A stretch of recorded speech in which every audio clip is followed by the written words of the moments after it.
Presiden Joko Widodo bertolak menuju Jerman sebagai bagian dari rangkaian kunjungan kerjanya ke luar negeri pada Minggu 26 Juni hari ini.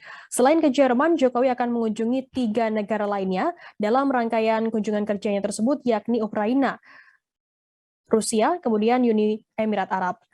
Direktur The Indonesia Intelligence Institute Ridwan Habib menilai langkah Presiden Jokowi ini untuk mengunjungi Rusia dan Ukraina lebih berani dari Joe Biden, Presiden Amerika Serikat. Pengamat intelijen UI itu menambahkan langkah Jokowi sangat strategis di tengah ketidakpastian global. Publik pun memuji langkah Jokowi sebagai tindakan yang berani. Menurutnya, langkah Jokowi menemui kedua pemimpin negara itu benar-benar ditunggu publik dunia di tengah dunia yang tengah terancam krisis energi dan krisis pangan karena perang Ukraina dan Rusia. Meski begitu, alumni S2 Kajian Intelijen UI itu mengingatkan agar faktor keamanan benar-benar dihitung.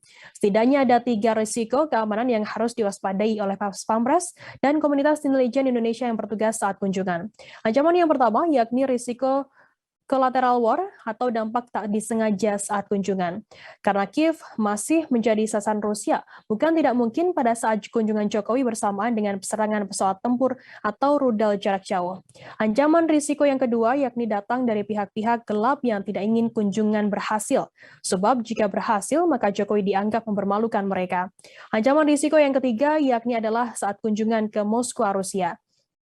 Pihak Rusia harus benar-benar menjamin keamanan Jokowi dari pihak-pihak anti-Rusia yang tidak ingin hubungan Indonesia-Rusia berjalan dengan baik.